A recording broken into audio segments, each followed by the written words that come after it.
time to time, all families experience tension as a normal part of life.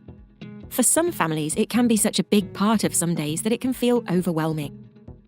Whilst conflict is an inevitable part of being human, the good news is that when handled carefully, it can lead to increased closeness in families.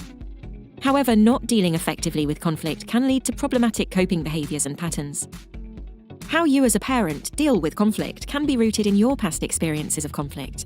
And those same patterns, be them negative or positive, can repeat themselves with your own children.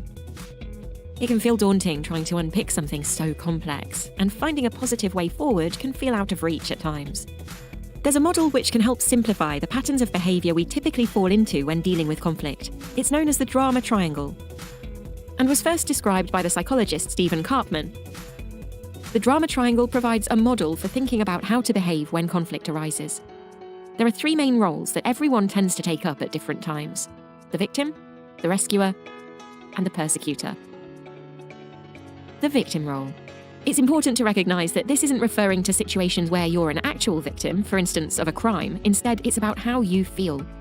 If you cast yourself in the role of victim, you may feel helpless and powerless to change the circumstances, when this isn't actually the case. You may feel that those around you are sabotaging your efforts and everyone is against you. When taking up the victim role, you're looking for someone else to solve your problem. Here's an example to illustrate a source of conflict in a home. There's a shared iPad in the family which the child is playing a game on, but the parent needs it back to do the online shopping, and this is causing problems. When taking up the victim role, this might involve responding with, "I spent a lot on the iPad. I work hard to give you things. I just need it for a few minutes." Another role someone may take up is the rescuer. In rescue mode, you may step in to save the person taking up the victim role, certain that this is the right thing to do. You may feel the victim can't cope without your help and try to relieve their pain, but at the same time, it can feel overwhelming how much you're relied on. And your actions can actually make the situation worse, causing the victim to be dependent on you to resolve the conflict. Going back to the iPad scenario, the rescuer might say, "I know you love this game. It's all right. I'll just go shopping in person when you're all in bed for the night." The persecutor is the third role. When taking up this role, you blame others and feel critical and angry. You may also feel like you have to take control and put things right. In the persecutor role, we can be blind to how we're using power in a negative way. In our scenario, the persecutor would say, "You're not having the iPad again unless you can promise to give it to me when I want it. No more iPad if this isn't the case."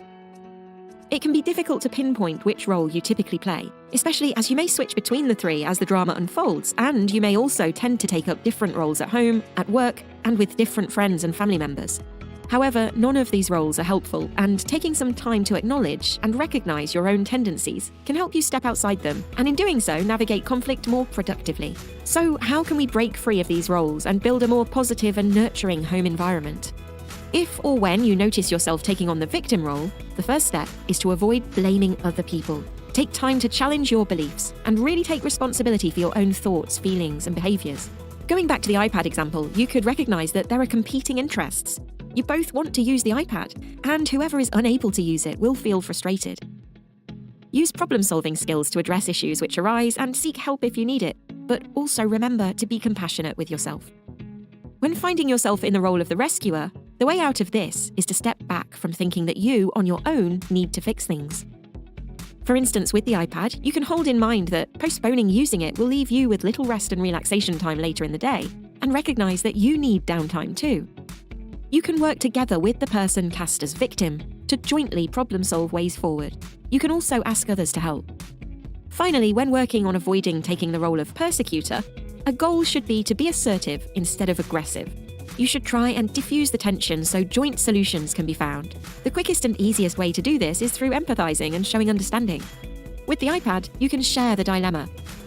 "I need to get some shopping done, and I'll be too tired to do it later. I can see that you're enjoying your game, and it will be frustrating to have to stop.